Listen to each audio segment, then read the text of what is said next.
Hi, everybody. Welcome to the QB School. I am JT O'Sullivan. Today, we are talking motion, how it impacts offense, how it impacts modern ball. Fired up for this one. Let's get into it. Welcome to the QB School.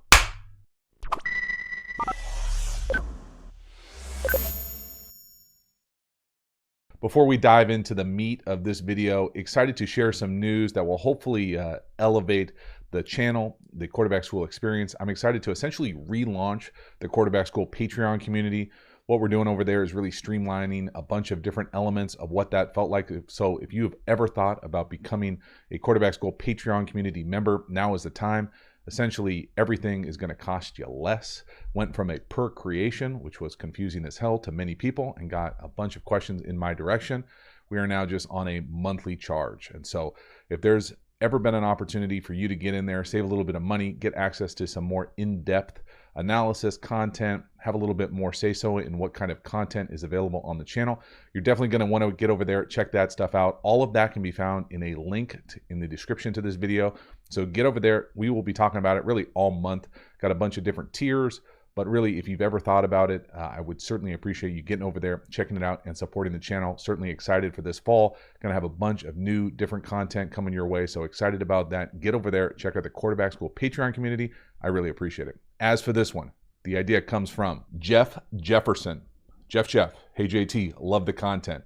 Maybe, could we get a video in the future about how motion impacts the game? Thanks. You know, I hit him back with that solid comment. Good idea. So I really have a kind of love-hate, really hate-love relationship with motion, and specifically kind of how it's used nowadays, and really probably impacted certainly by my own experience playing. And so I'll kind of unpack a little bit about what that looks like. Then we'll talk about some of the advantages, some of the blind spots with motion, how it's used nowadays.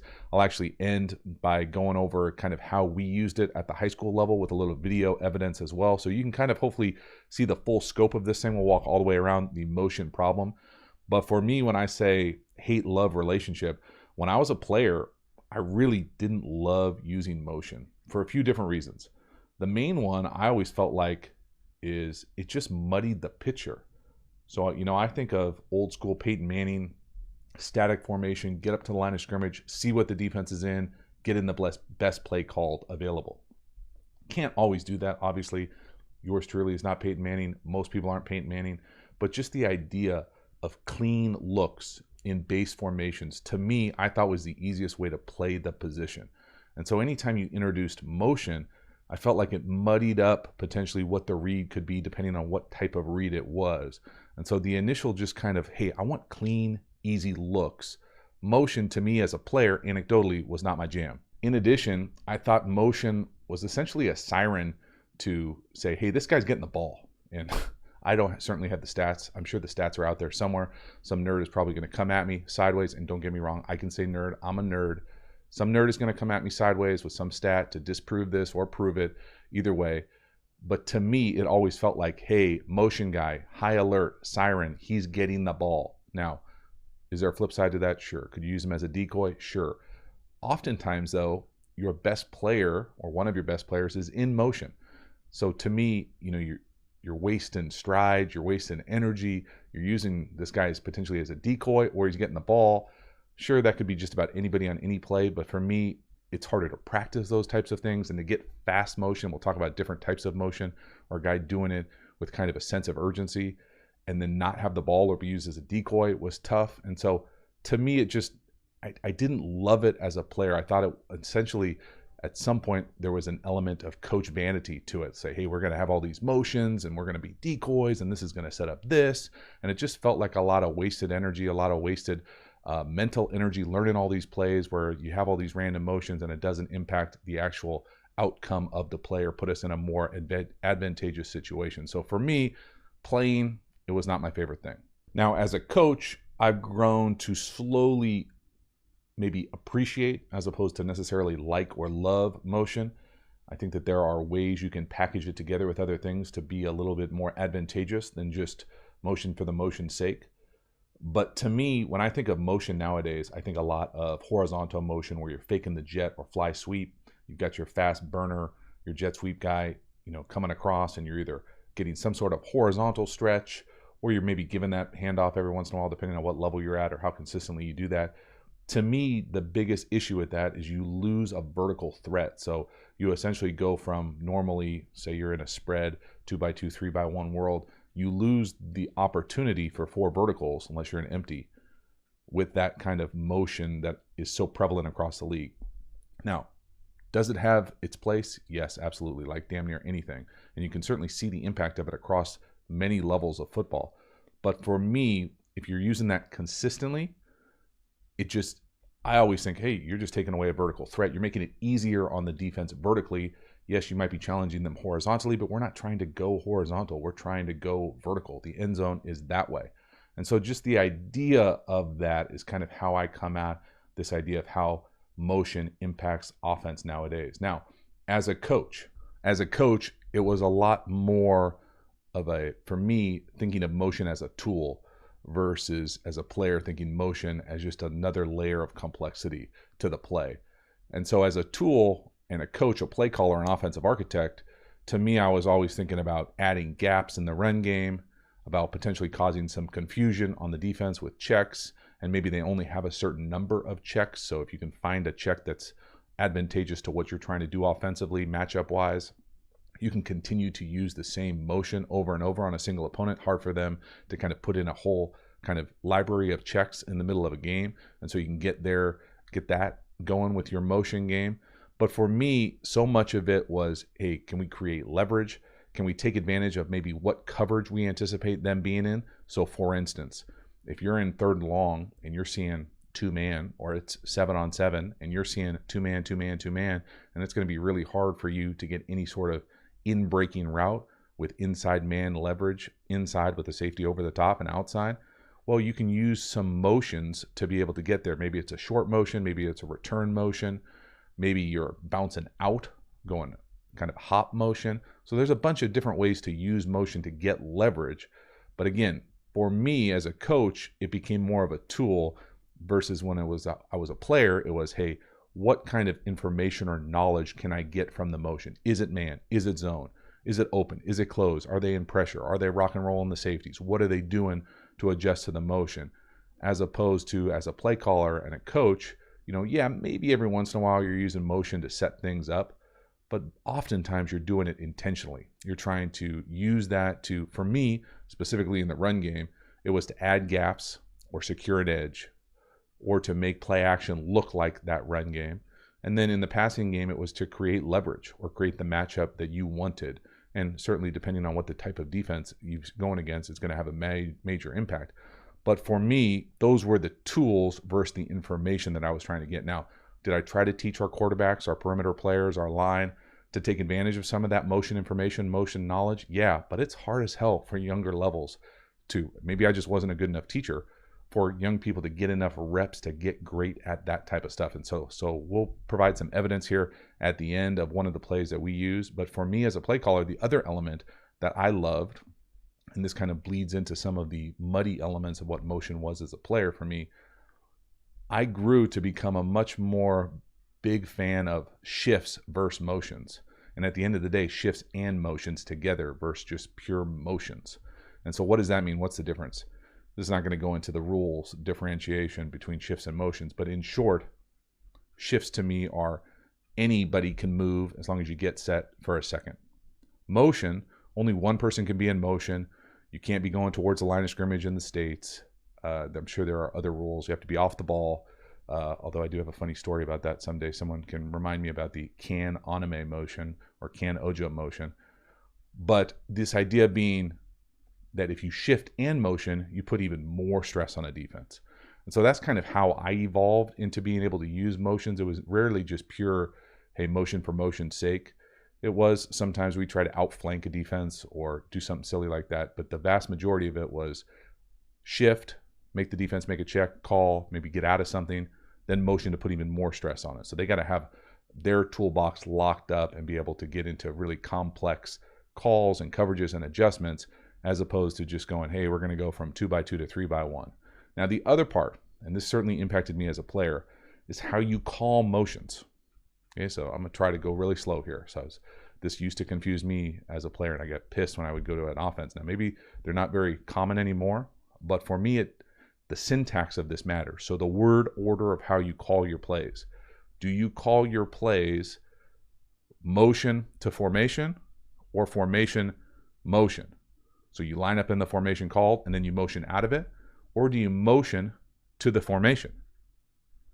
Got me there? Now, I think most offenses will shift to the formation and then motion out of the formation. Let me say that again. Shift to the formation, motion out of the formation. So for instance, let's go trade to right, yo-yo. Okay, trade is the shift, right is the formation, yo-yo is the motion. Now, you call it whatever, right? That's just the first thing that came to mind for me. But I've been around offenses that will motion to the formation called. And it used to drive me bananas because to me, I always think syntax-wise, shift, formation, motion, but you certainly could. There's no rules against motion to formation. If you motion to formation, for me, I think that's easier for the coach to create the plays. It's a hell of a lot harder for the quarterback, in my opinion, to be able to visualize motion to formation, because then the person essentially who's in motion has to line up on the other side of the formation. So if you're motioning to 2x2 and you're the slot receiver, it's going to look like 3x1 and you're going to go to the 2x2 formation, as opposed to calling the 3x1 formation and just motioning over. So again, is it built for the coach to be simple or for the players to be simple? To me, it makes the most amount of sense to go shift, formation, motion. And that's what we did at the high school level. But does it have to be that? No. Is it just another added layer of why this is a little bit muddy? For me, it is. And depending on what level you're at or what level you're comfortable at football-wise, I think it makes a difference how you construct these things to be able to be multiple and to be able to add things. The other thing about it is if you're going to coach motion, so say you're coaching at the high school level, how many motions are you going to carry? Can everybody motion? You're going to have a motion for everybody? You're going to have everybody in your system have the capacity to do any motion? So for instance, at the high school level, we did 18 motions. Now really, it's 10 or 11 types of motion, and then anybody who's eligible could do the motions. So we'd have different ways to tag it. And then some backfield motions were really kind of the unique ones that would have special words as far as fast motions or fake fast motions or fake fast return motions. And so you can see all of a sudden, that's a hell of a lot of motions. Do we need to carry 18 motions in a high school offense? No. But did I think it was fun to be able to teach what I thought was high-level football to a high school scholastic age? Yeah. Did we use all of them every week? Hell no. But we used enough. And I can tell you from my own standpoint, some of the issues that I had as a play caller, where I was heavy shift motion early in series. So we were kind of a peak up-tempo team, or had the capacity to be up-tempo. But I spent a lot of time creating plays, specifically series starting plays. So first and starting with the ball, that would have a lot of movement. Once we got going in up-tempo, it's a hell of a lot harder to have motion. It's not impossible. In fact, I was much more percentage-wise a shift to formation guy, where we would shift formation, peek over at me to make a call.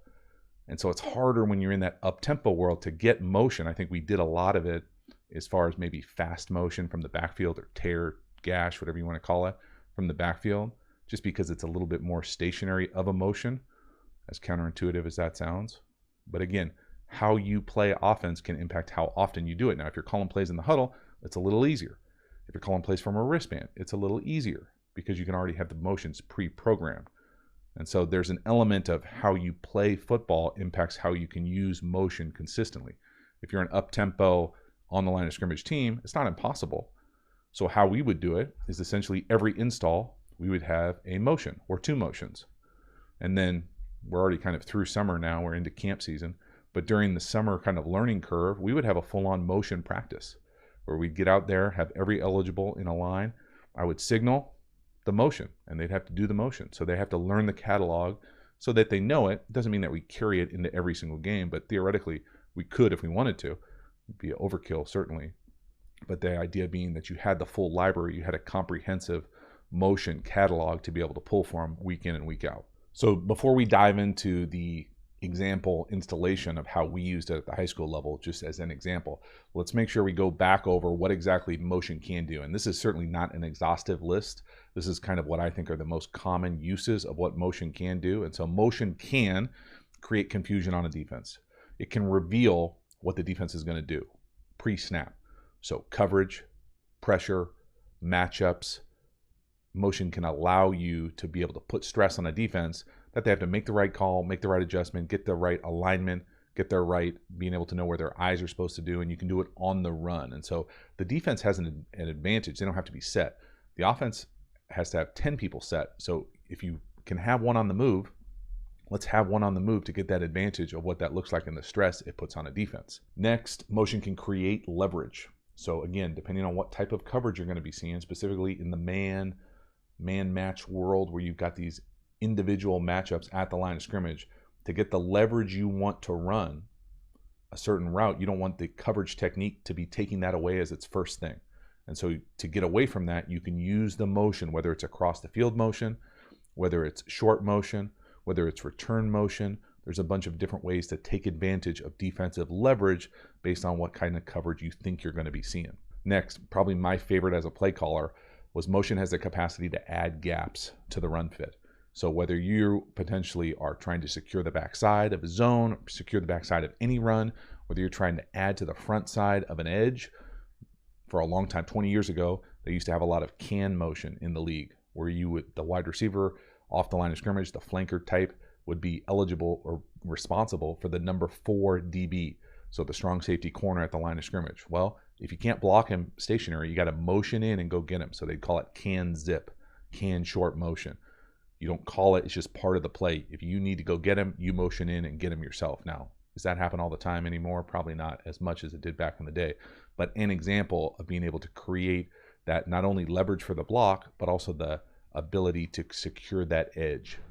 Next one that I think motion can create is it can create confusion for a defense, but it can really make them kind of show their check cards.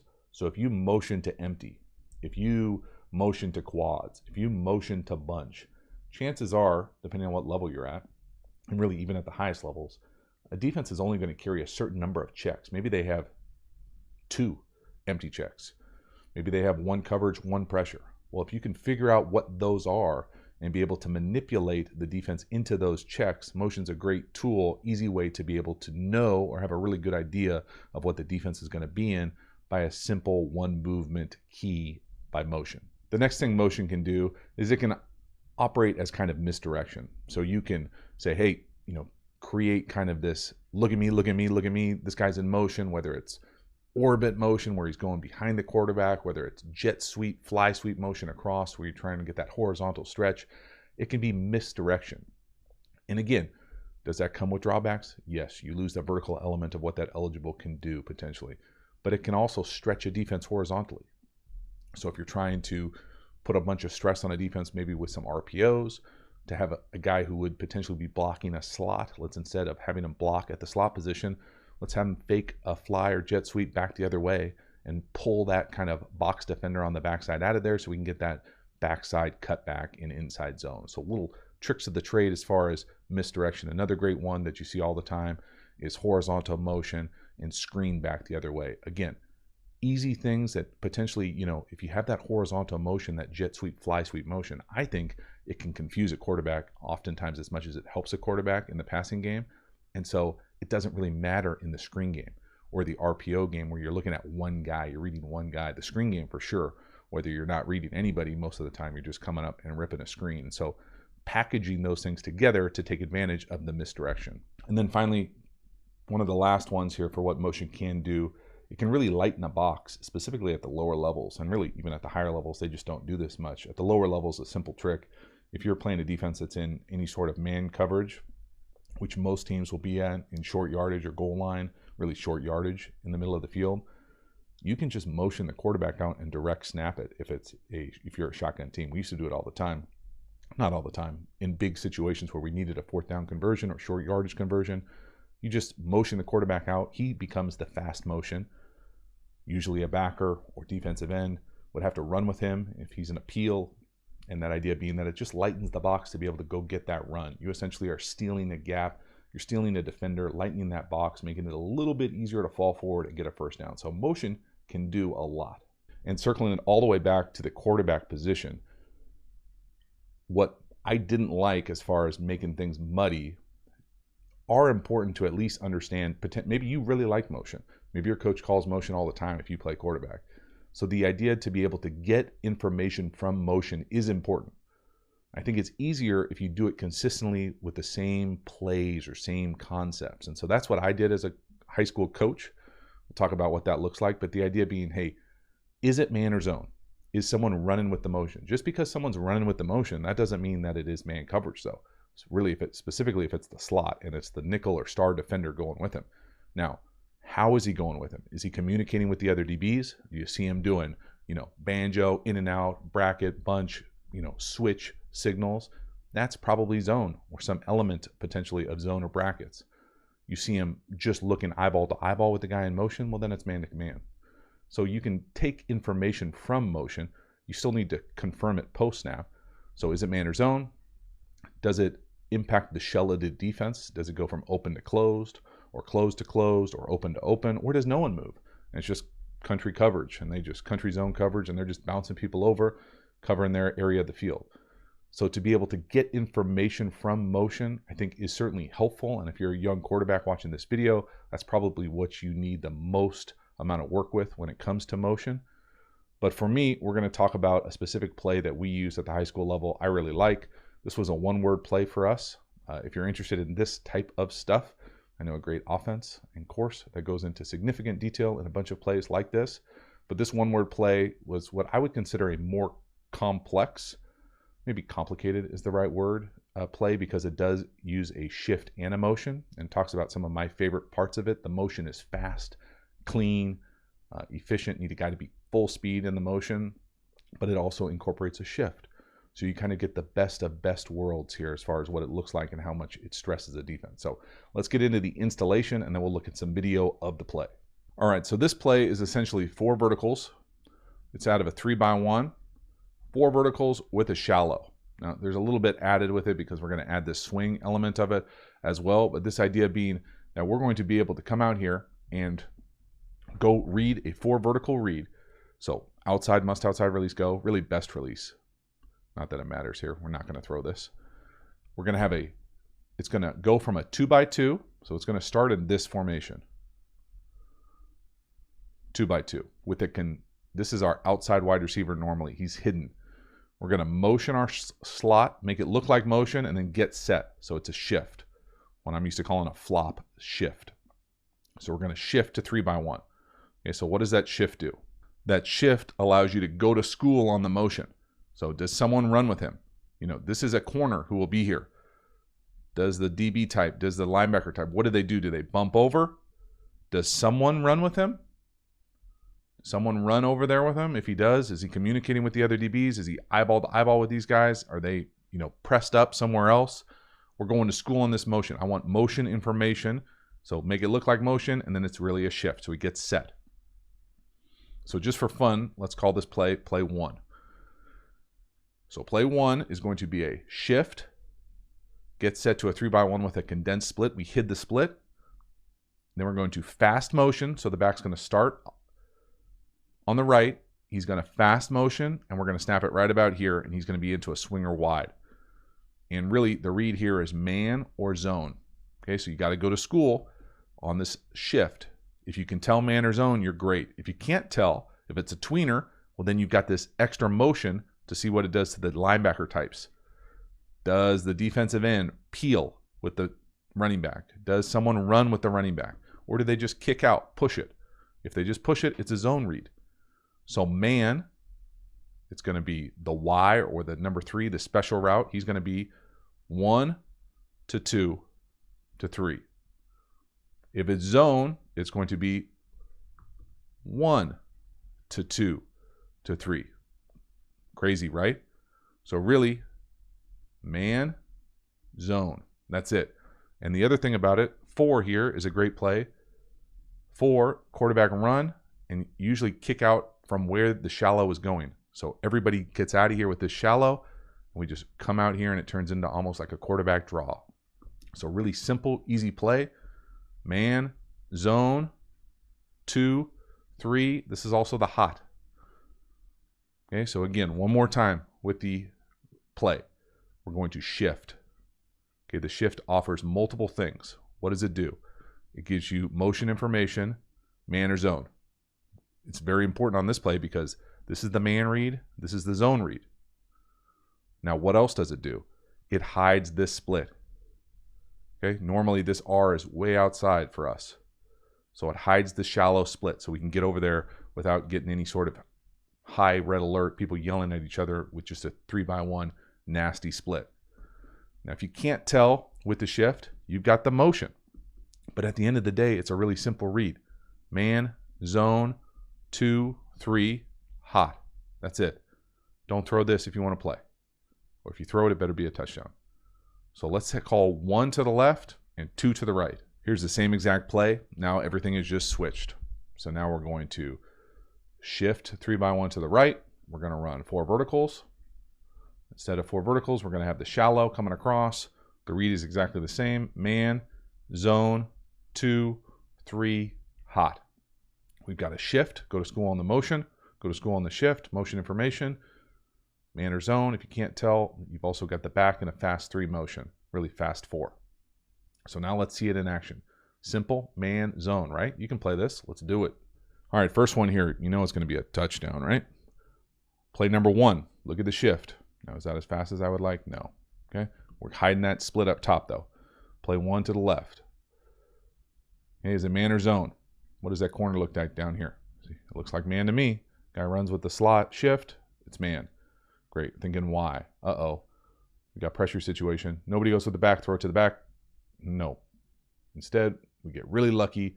Guy runs up the A gap, untouched. Doesn't matter. How about your boy down here in the gold? One hand up. Sure. Just do whatever you want out there. Touchdown. Great. Now, how does this work from the backside? This is 5-person protection. Didn't talk at all about the protection. Who cares about the protection? Especially when you just let guys run through the A gap and when you're up 40-8 in the first half. 2-minute situation, though, again, it's a great opportunity for me to go one-word calls. This is a one-word call for us. Again, high alert here, right? Look at the line of scrimmage, y'all. They're gapped out. 6 guys at the line of scrimmage. We only have 5 blocking. Now, in a perfect world, okay, we didn't talk at all about the protection on this play. Trying to tell the center he's going away from the call. So if this is the call, we're going over here. He's going to turn here. So it should be 3 for 3. And then we should be getting some sort of squeeze, big squeeze. And then that wide C gap player is the free player. And we need to throw it to the back on the hot, right? We talked about the back being the hot. Well, or we could just say F it. And we'll let the guy run through the A gap and run around and just, at least he threw it to the right guy.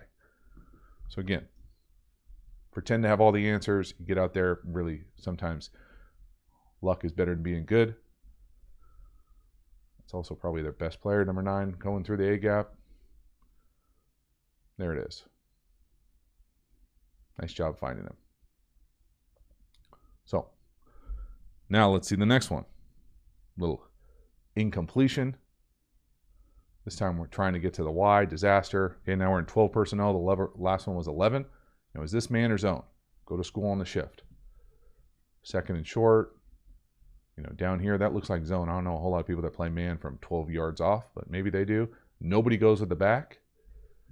So to me, I'm thinking zone. Okay, so if it's zone, what's the read? The number 2 on the seam to the shallow to the back. That's it, right? We talked about the read. If it's man, the number 3 on the special to the shallow to the back. That's it. That's the play. Okay, so what happens? I already told you it's incompletion. You're trying to force it in. And again, there's no one to hold that corner on the backside if it's zone. Really should be intercepted. Was that seam going to be there by the number 2? Yep. Again, that little fast motion from the back, watch what it does to the guy who motions. So how much stress it puts on this guy. He's got to come across the field with a shift. Okay, so he shifts here. Now I guess they're playing zone. We do this fast 4 motion from the back. Now his eyes are back here. He sees this guy come right here, and all of a sudden the seam is there. We've got a great opportunity for the seam, unless this corner thinks he can play 2 over 1. 1 over 2, really. So again, a lot of stress. You can see the stress it causes on a defense. See that fast motion? Got him. Or just throw a contested ball to the number 3. So again, go to school on the shift. Someone runs with him. Don't know if it's man for sure, though. Nobody goes with the back, so it's definitely not. Oh, the defensive end peels. Uh-oh. Whoa. Again, just go through the read. 1, no. 2, yes. Throw it to the shallow. It's going to be a big hit. Nice, easy throw. Whew. Fortunate. Next one. Scramble. Okay, now this is play 2. Okay, 1 is to the left, 2 is to the right. Shift, 12 personnel. Is it man or zone? You know, it kind of looks like man. Look at that corner up top. That looks like man. Here comes that fast 4 motion. Uh-oh. The guy over the number 2 just loses his mind. Mailbox. Now again, is it man or zone? I think this is just bad man coverage. Hard to tell though for sure with the corner down here at the bottom. Maybe just passing that thing off. Either way, there's that scramble out the back door. So again, it's not always going to be perfect. It never is. Motion can muddy a pitcher. Wasn't talking to myself then. Here's the shift. So shift, somebody runs with him. All right, what did they do with the motion? Fast 4. They bump, zone, rip the seam. Get confused? Still a great scramble opportunity out the back door to the left or away from the shallow. Next one. We're going to go again to the right. So this is play 2. You can see me from the sideline. Shift. We're already in 3x1. Shift. Now watch the wide receiver down here at the bottom. You should get a nasty split. There it is. Now we're going to shift back to 3x1. What do they do with the motion? They just bounce. They just kick it over. Here comes the fast motion. We're hot. Throw it hot. There it is. Out. Not well done. Okay, hot out the backside. They bring 4 to the boundary. Really nice job by the quarterback right here, getting it out of his hand. So a lot of moving parts here. Peak tempo, one-word calls. Again, we're fake clapping at the line of scrimmage. One-word signal there. Get to 3x1. Look at the split on the left. Bring that nasty split down. Here comes the shift. What happens with the shift? They just bounce it over. Zone. Uh-oh, where's the protection? We've got issues to the left. Here he comes. Adding one to the left. And really, there's a potential for them to pick it up. At 44, the guy over the center, the backer over the center, wasn't so close. If he got out of there at all, I bet they would pick this thing up. Just a little late. Really nice job by the quarterback, just feeling it, get it out of your hands, get it to your playmakers in space. Love it. So we've seen a lot. We've seen touchdowns, we've seen missed seams, we've seen scrambles, we've seen hots. This is a massive play on a 4th down for us against a really good opponent. This is 4th and win the game time. So again, go back. The shift. What do they do with the shift? Somebody kind of runs with him. It looks like man up top. Looks like man, right? That's an easy man look. Press, man, middle field closed. Comes the fast motion. Somebody go with him. Defensive end goes with him. Got nobody for the number 3. There it is. This is a big time 4th down, 4th and 13 play for us. Running a play we've run a bunch, repped a bunch. Easy man zone read. Big time play. Again, from the back, we'll be able to see it. My man back there under the field goal. Keep working. There's the shift. Man to man. Here comes the fast motion. Fast motion actually does a great job of alleviating some pressure in the pass rush as well with the defensive end peeling. But you can see how much space is back over there if it's man to man. And you know it's man to man because of the motion. So that's what the motion does. Creates that kind of stress. One more here. It's from our section championship game. Again, 12 personnel this time. The last one was 11. Got the shift. This is obviously zone, right? They can't get lined up. Causes confusion. Crazy zone. Let's go from the seam to the shallow to the back. Not there. Look at that scramble. Out the back door. So again, one more time. If you're just gonna catch quarters, it's not a good call. Okay? Zone, seam into quarters, not great. Shallow coming across, not great. Couldn't settle up the old noose drill. The swing, not there also. But what is there that we've talked about a few times now is this out the back door scramble. Seen it a bunch. You get this thing coming across here. Your eyes, quarterback's eyes are this way. No, no, no. Yes, out the back door. Just a nice little element. But again, why is this possible? It's possible because of the shift that looks like motion. It allows the quarterback to know man or zone. It puts stress on the defense. They need to make an adjustment. So they do that with the shift, and then we hit them with a motion, fast 4 motion. So you've got a bunch of stressors on a defense they need to handle. Even if they do handle it well, you still get a great opportunity for a quarterback scramble as a number 4 read on this play. So here it is, motion, no, seam, no, shallow, yes, run. Again, all built in based off the taking advantage of what the shift in motion does. Go to school on the motion on the shift, zone. Get a shift and a motion, all sorts of stress on a defense. No, no, no, yes, run, built in, great scramble lane. Love it.